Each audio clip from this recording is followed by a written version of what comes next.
to Landscape Photography World. I'm Grant Swinburne and I'll be your host on this show discussing the world of landscape photography. This time I'll be talking to Chris Parry of Chris Parry Photo about his landscape photography journey.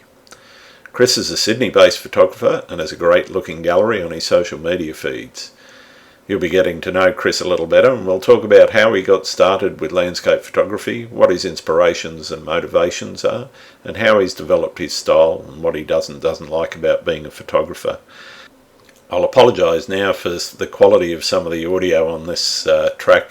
Unfortunately, we're using Zoom and therefore we don't exactly get the quality we'd like. But we've worked through it and we've cleaned it up as best we can. Hope you enjoy the podcast. Hi Chris, welcome to the podcast. How are you doing? Good, thanks Grant. Thanks for having me. Yeah, no problem. Not too bad for a month's worth of lockdown. There hasn't been much shooting happening. None at all, really. But, no one can get out. I was going to ask you when was the last time you did get out to shoot and where did you go? I think it was about 3.5 weeks ago, maybe about the second day of lockdown. I might have stuck out, but just local, local. Haven't been doing anything. Yeah, fair enough. I don't blame you. I guess just kicking off to starting with asking you about how you got into photography. What got you started, and what's your earliest photography memory? The earliest photography memories is my father was a keen photographer.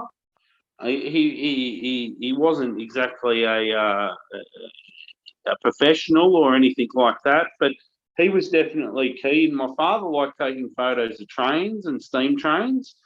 So in some ways, it was a tortured childhood going to far out places to take photos of trains, which I found absolutely boring as anything. But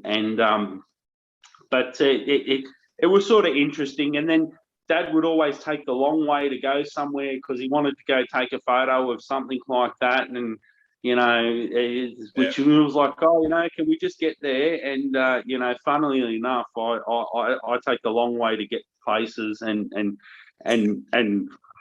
my ex-girlfriend one night just recently, we were I drove all the way to Stanwell Park to maybe take photos of the of the Milky Way and walked all the way around the rocks and everything in the dark. And then I go, oh, no, this isn't good. And she just absolutely cracked it. So to leave home at 9 o'clock and then walk around the rocks, and it was just sort of hilarious. So I find that quite funny. Oh, that's wild. So what got you started into landscape photography? I just think it was just, my brother was also a keen photographer, and I used to go out taking photos with him. But I just, I didn't really feel the urge of taking photos of people. And generally with my photos, they don't generally have people in them. And I used to really have a real issue with having people in my photos and stuff like that. I'm not so... Now I don't sort of mind as much if I have a person or in the photo. I clone them out if I don't want them there. Exactly. Well, now it's easier to do that, but it just mainly, you get out of the house, you go for a nice walk somewhere, you get to the beach nice and early, or something like that, and it's just it's a good thing to do, I think. Yeah. No, I know what you mean. I mean, I just love getting up early in the morning and getting out there and just, I mean, you think about it, you're there watching stuff that 90% of the population of Sydney, for example, if you're at one of Sydney's beaches, don't see, because they're all still in bed, like sensible people. It's the best, sensible people, but it's the best time of the day, and it's it's always different. I used to go rain, hail or shine, and just even sometimes those days when it's you don't think it's going to be good because I think you can get trapped into the weather, the high cloud forecast and all that sort of jazz. And I think sometimes it's just if you just go, you never know what you're going to get. So shoot what you shoot, and what's there's there. And I mean, I do take a bit of time to check it out to see, particularly for midweek shoots, if it's going to be worth getting up extra early to go and do a shoot before work, for example. Exactly. Yeah, I can see that, but then sometimes I find just the that bad weather can be the best weather. Oh yeah, no, I know what you mean there. I love a good swell or good southerly. Those storms coming through in summer. There's nothing better. So what gear do you use the most? Well, it's the Nikon Z7 with I would say it's the 14 to 24 f4 is the lens that I use the most, followed by these are the Z mount lenses, followed by the 24 to 7 2.8. It's a great lens, nice and sharp. And then we use Tamron 100 to 400, which is for the long stuff. With the previous setup I used, I used to have a 200 to 70, but I found it was too short. Yep. And then we've got the 20mm 1.8 prime, more for the Astro sort of stuff. But I prefer the Astro to be more tighter than super wide with just sort of tiny little band going up. So. When you're out shooting, what is it that you're looking for? Are you looking for foreground first, or the sky, or I guess it depends. A bit of both. Also, as you know, I do a lot of like long exposure sort of stuff, so I'm looking for the clouds, preferably moving fast. Yep. That's always good. We get the nice streaky clouds, mainly coming towards you or away from you. Yep. When they're going across, it can just look like a single streak. Yeah. That's what I would say I'm looking for, especially with the 14 mil. It's a super wide lens that I shoot quite often with, so it's good to get some foreground. But with that lens, you generally get a lot in anyway, and sometimes you can get too much in. Yeah, I get it. Yep. Now, I sometimes, I mean, I've got, I think 16 mil is probably the widest. I've got on the crop sensor cameras, I've got a 10 to 17 mil, which I just find it. I mean, it's okay because it's roughly the same as the 16 mil with the APS-C sensor on it, but it can. The one thing it does let you do is get really, really close to the subject. You can be 2 feet away from something and still get a really wide panoramic shot. But sometimes it's just a bit too wide, and even the 16 mil, I sort of zoom in. I'm normally shooting around that 20 to 24 mil sort of range rather than ultra wide. There's certain shots where it's vital, but others where you need to sort of bring it in a bit. So when did you start shooting with Nikon? Was that sort of where you started, or? It was about 2.5 years ago. I come into some money to get a good kit together, and prior to that, they've been really supportive too. The people at Nikon Australia, great people. They've lent me some gear over the time, and lent me some cameras and lent me some lenses to test out. And they've featured me a few times on their accounts and stuff like that. So I really appreciate that. But previous to that, I was shooting with Pentax crop sensors. Okay. I had quite a few of them, but there was a few reasons why I didn't want to sort of continue on shooting with Pentax. Their cameras are quite different to the Nikons and Canons and Sony's, taking over these days as well. But they do have a lot of sort of innovative features that other cameras don't have, but also they have the lack of user base. Yeah. So I didn't want to invest in that system, and you can't get out of it. And not that I like not that I've sold any of that. I've still got all that stuff. I haven't really used it for a long time. Some of it's really hard to get, so I'm just sort of holding on to it. They might have something that pops up, like the 70 to 200 Pentax mount. You can't buy that lenses. There's quite a couple of lenses that I've got, Pentax lenses, that you just can't get anymore. You can get them on eBay, but I'll just hold on to them. That they might have something. But I've found their latest offerings, while quite good, are quite expensive for what they are for APS-C cameras. So I think most normal people would sort of would go towards the the Nikons and Canons and that sort of stuff. And I think Pentax themselves market themselves to their current user base. Yeah, right. Yeah. So what would you say your style is in terms of your landscape photography? I would say it's sort of like long exposure, sort of beach stuff. That's sort of where most of it comes to. I shoot around the harbour quite a lot. That's it's a easy place for me to get to after work.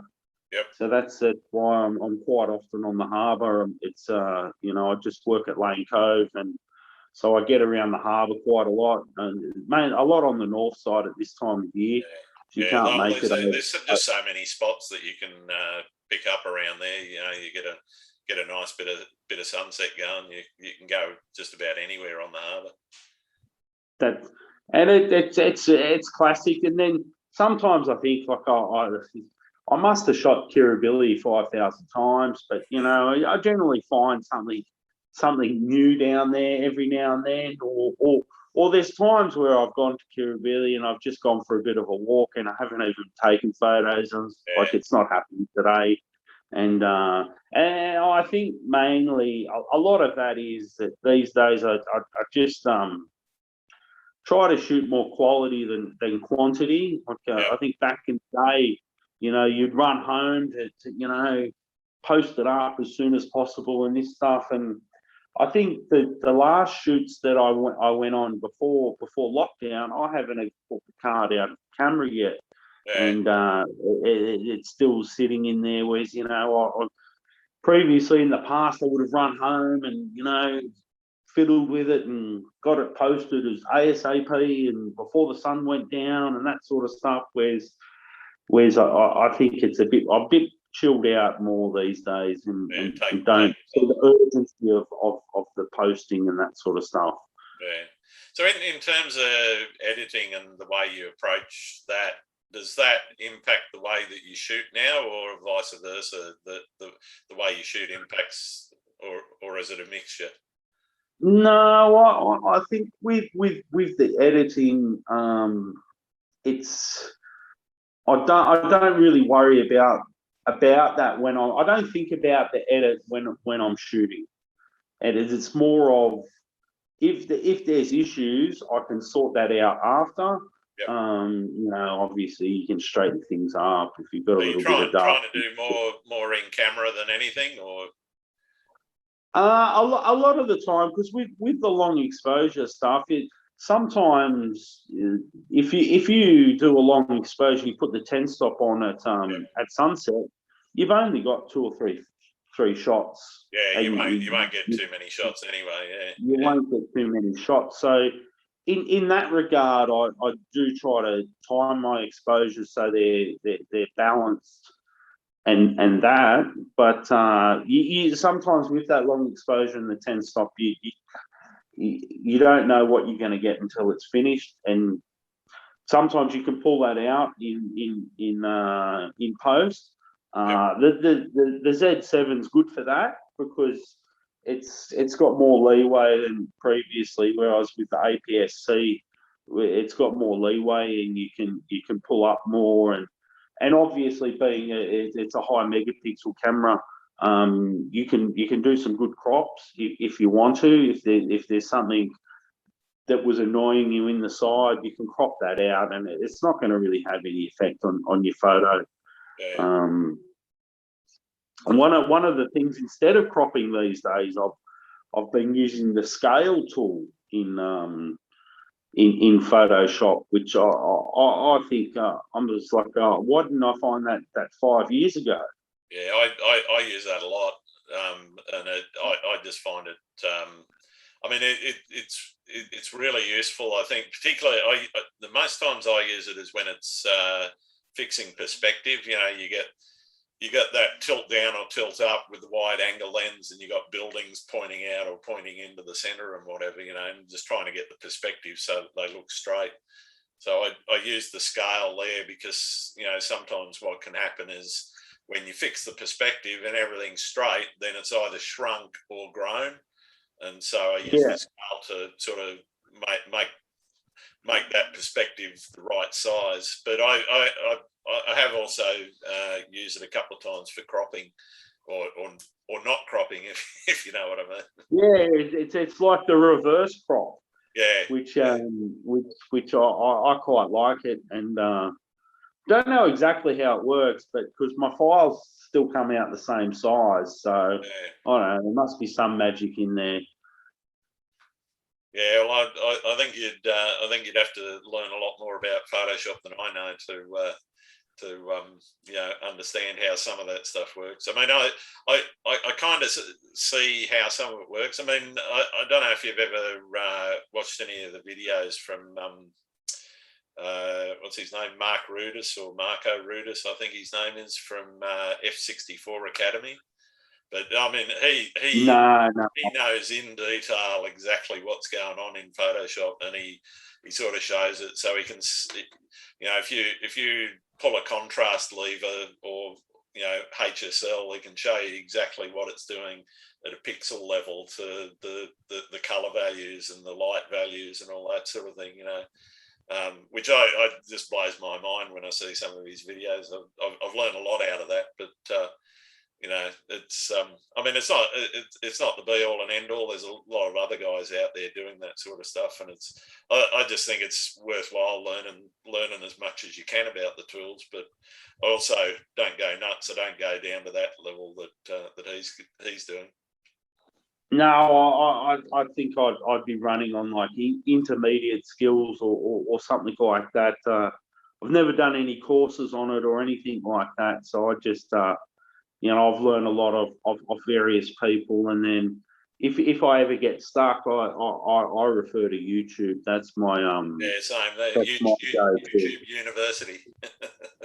The YouTube University, and it's I don't have any specific people that I go for, but if there's one thing that I'm sort of looking for, I'll just type in the search for that, and search and play and watch what they're doing, and then try it out. Yeah, I've done a heap of that myself. It's I mean it's just one of the best tools that have been invented, I reckon. YouTube, the amount of stuff that you can learn how to do, you know, everything from Photoshop all the way to building a house, you know.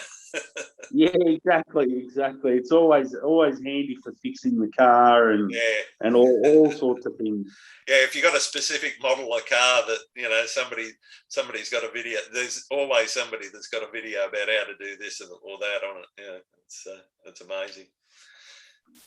So what do you think is the most important element to your photography, and why is it so important to you? Well, just basically, like in the basics, Look, obviously, people say, "Oh, it's not the camera; it's this, that, and the other." But having good lenses is definitely a bonus. When I swapped from Pentax to Nikon, I did see a bonus. Yep. But also, in saying that, before I got I think I got the most out of the Pentax and got my skill level up to using the Nikon to a sort of adequate skill to sort of get the most of it. But the basic thing I think is a good tripod. That's a good sturdy tripod will do wonders for your just normal sort of run of the mill photographer. That was probably the biggest first upgrade that I ever had. I would say. Yeah, totally agree. Totally agree. I think if particularly if you're doing in anything long exposure or astro or whatever, if you can get a nice sturdy mount that doesn't move and isn't going to shake in the wind or wobble about at all, it's absolutely vital. Because I certainly couldn't shoot what I shoot handheld. I mean, there's some stuff that I do handheld, but none of the 10-stop long exposures, you're never going to be able to do anything. I mean, some of mine are 7 or 8 minutes, and you just can't hold it still that long. Nah. And then so I think that's probably if you're looking for your basic sort of stuff is just a good tripod, and then you get filters. I've used various different types of filters over the years, and I currently use the Nissi ones. They're quite good. I've had high-tech ones, Hoyas, BMWs. I used to use circular filters. Yep. But now it's just generally the square ones. I don't use a polarizer though. Nor do I. I haven't found a need for it. I know people get right into it and gets rid of reflections off the water and whatever. But I have honestly haven't found a use for a polarizer yet myself. Well, it's quite often those reflections have got the colours in it as well. So exactly. If you get rid of them, you get rid of the colours as well. So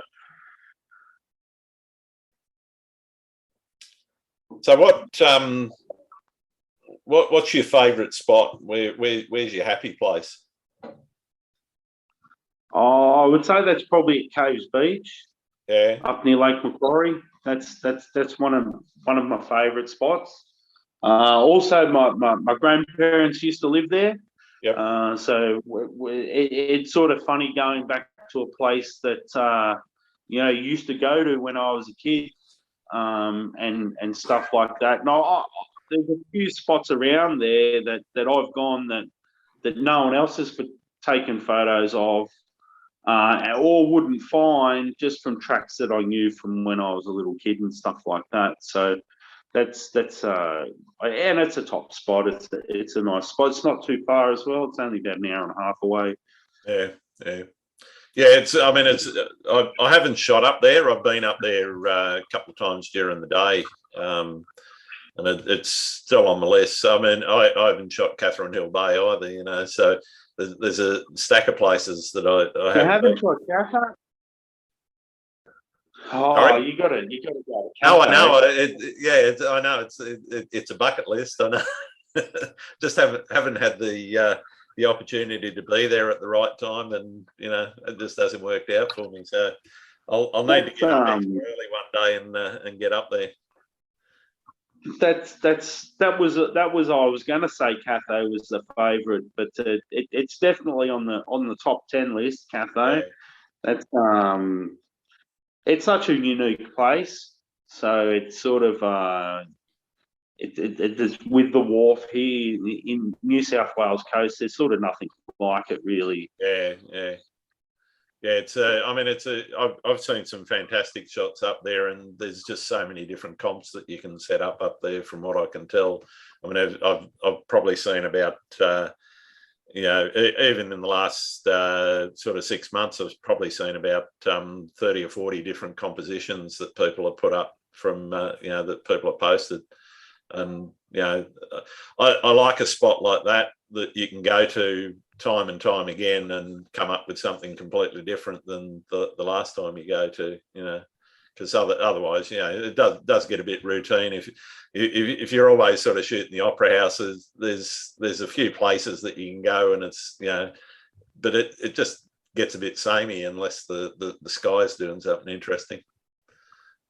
It does get a bit samey, and that shooting in Sydney, it's sort of hard to avoid, because as you know, there's quite a lot of other photographers there, and so sometimes you can get something that you wouldn't have known. Someone else has got something very similar, or what have you. So it's always who claimed this only first, so many. Only so many places you can stand, isn't there? Exactly. And it's hard to get a different side of the Opera House or the Harbour Bridge or what have you. It's I think there's probably 100 of each version. Yeah, that's exactly it. So where do you talking about that, and the I guess the volume of photographers and the volume of photography that goes on, particularly around Sydney and those sorts of things. Do you think social media's impact on photography has been good, bad, indifferent? Oh, look, it can only be good. It can only be good. Then there would be with social media. There's parts of it that are not good, and there's parts of it that are good. There's I think the bad part with social media is you can get yourself too caught up in it, and thinking about what other people are taking photos of, and their last comparing yourself to other people, and comparing how many likes you've got and versus you and all that sort of thing. All that sort of thing. You can get caught in that, and that part of it can be bad. I think it can be, sure enough. If I have a post that goes well, I'm happy about that, and I don't think that's a problem. But it's not necessarily my number one part of it is to get this next post that has X amount of this and that, and to have X amount of followers and that sort of stuff. So I don't set targets, and very, very rarely would I even mention how many followers I've got or how many likes I've got on something. I do look at it, but I don't really measure myself on it. To me, it's about the quality. Exactly. And then I've met some photographers that have really huge followings, some that have small followings. I've met some that have huge followings and could barely turn the camera on. Yeah. Which is, you go, how does that work? And I've met great photographers that don't have huge followings. So it's sort of swings and roundabouts. It's just a big following. It's just a number, you can't buy a house with it. So it just means that you've either been there longer. Car with it. So. Yeah, you've either been there longer, or somebody's somebody's helped you promote it some way, And it's one of the things that there's over the years there's been many different various ways of people. You could say cheating the system, or just finding another quirk of how to rig it and all that sort of stuff. But it was never really the top priority for me. Yeah. And if anything, I would say these days I spend less time on social media, just to pure time constraints. I think I used to come home and spend hours and hours on it, but these days it's dropped dramatically for me, the amount of time that I spend on it. Yeah, fair enough. Have you gotten into the NFT space at all, the non-fungible tokens and selling art online?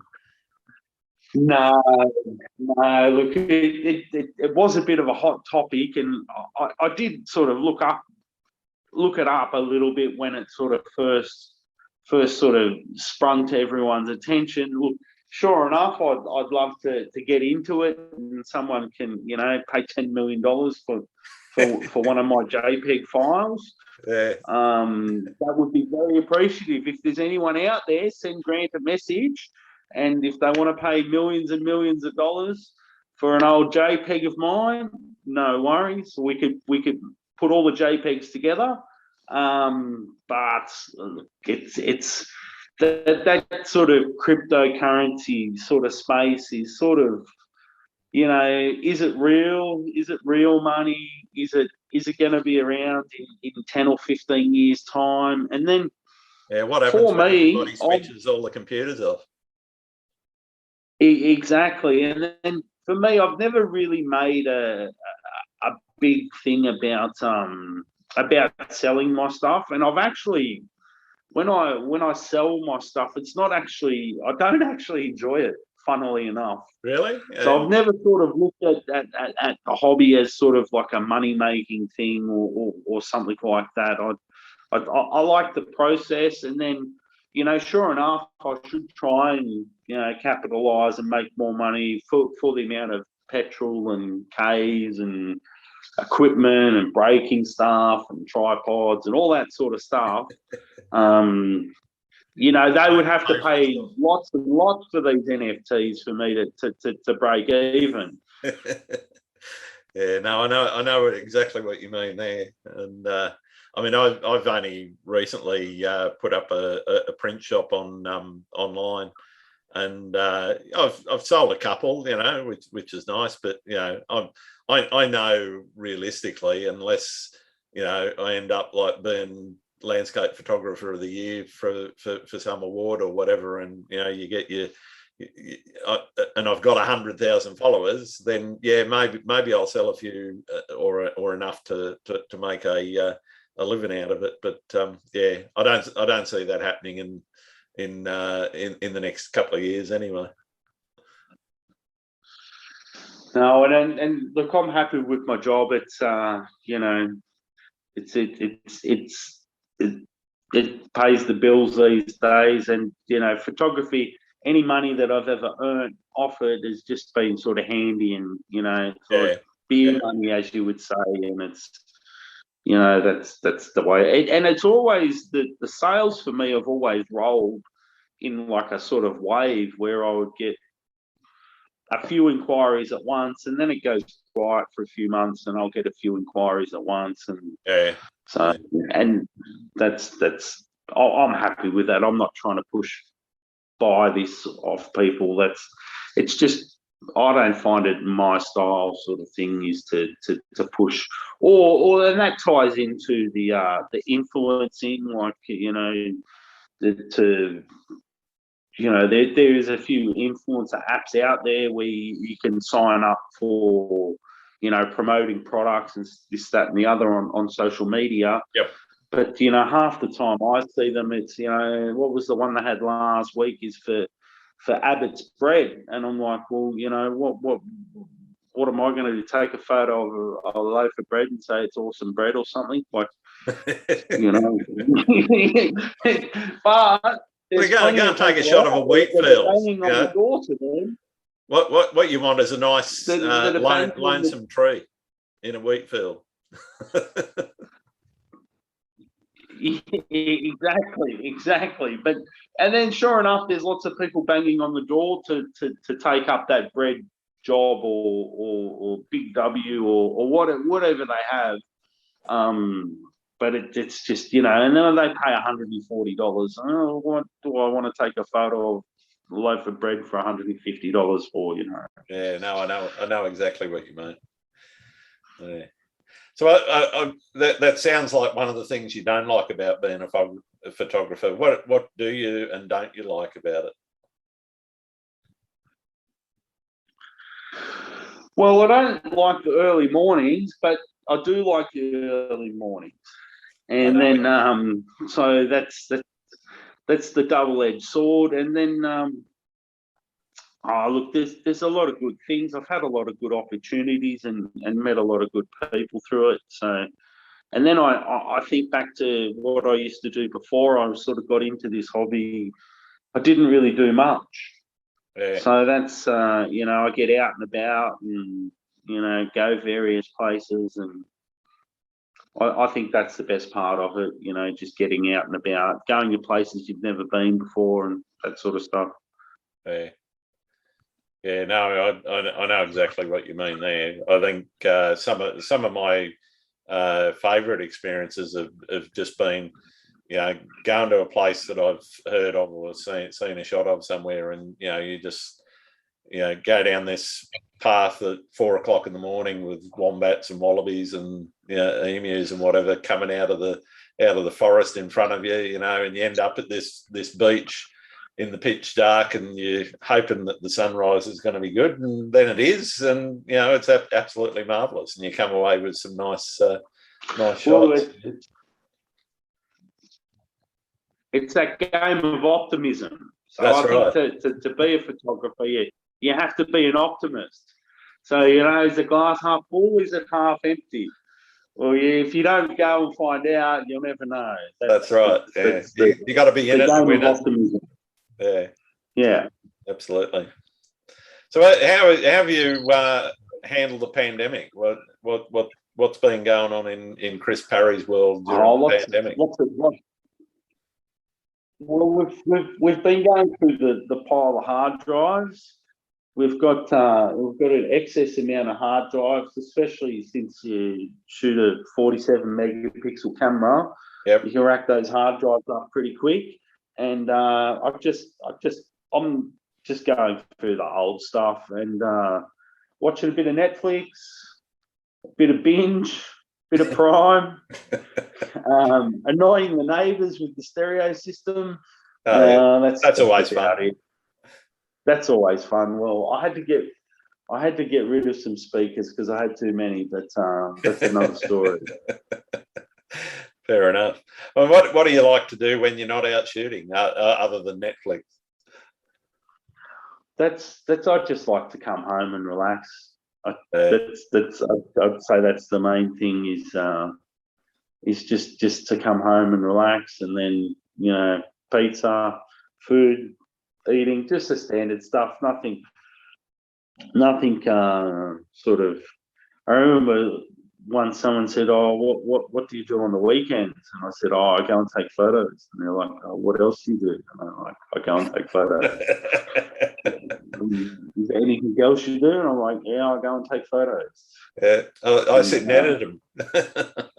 Yeah, exactly. I don't enjoy the editing as much as I used to. But I think that's also the rush factor. Is I don't like to rush it. And then recently going back through the files is you're surprised the first glance over a few months ago, and you think, oh, I didn't like that, and there's now something that you can redeeming features that you can find that you like and that sort of stuff. So yeah, I've found a few. I won't say they're diamonds, but a few gems that have been sitting on the hard disk that I haven't edited before, and I pass them over in the first look. You go through when you're looking for your diamonds, and there's a few that I've found that have surprised me with how I've ended up, with them, because they're just otherwise just sitting around on the hard disk doing nothing, and then you go in and take a look and you go, oh yeah, I can do something with that.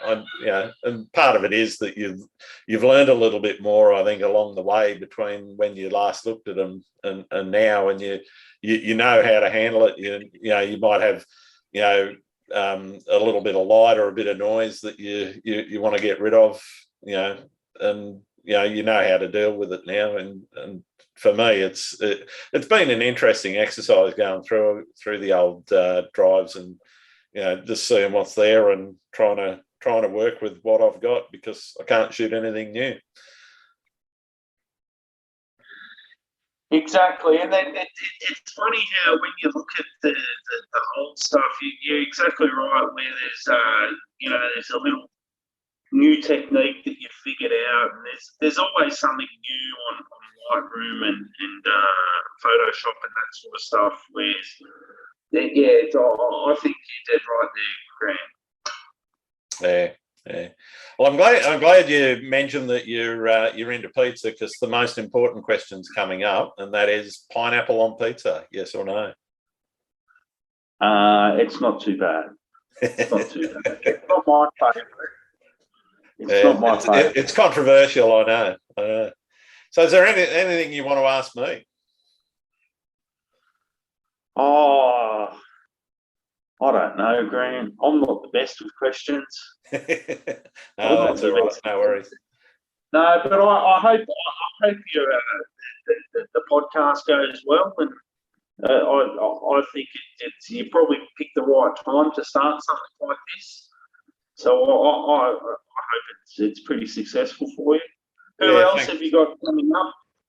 Oh, I've got a few interesting people. I'm not going to give too much away just yet, because I don't know what order I'm going to release everything in. I'm trying to bank a few episodes together so that I can release them. So I don't want to say too much here. I'll talk about them before I record each one and online. But I want to keep it so that if I say, oh, I've got XYZ coming up and I've actually already released their episode, it's going to sound a bit weird. Oh, fair enough. Yeah, no, fair enough. I do know one that you've got coming up. They did mention it to me. So okay, all right. Well, they're on the list. No, I've been blown away with the response so far. The number of people that I've asked that have said yes. I mean, there's been a couple of people just say no, not right now. They're probably not in the right headspace, or they're busy doing other things, and that's fine. I mean, I really appreciate you taking the time now to sit with us and give us a bit of your experience, and give people that are listening I guess the wisdom of Chris, and the wisdom of Chris. Lots of people would argue about my wisdom if I had it. But no, it's no problem, Grant. It's been the highlight of my day today, because all I did go and get the newspapers and go and get a COVID test, because I've been getting tested weekly just as a work, because I'm still going into work. Not many other people are going into work. Yeah. But and it also makes me feel better to don't blame you.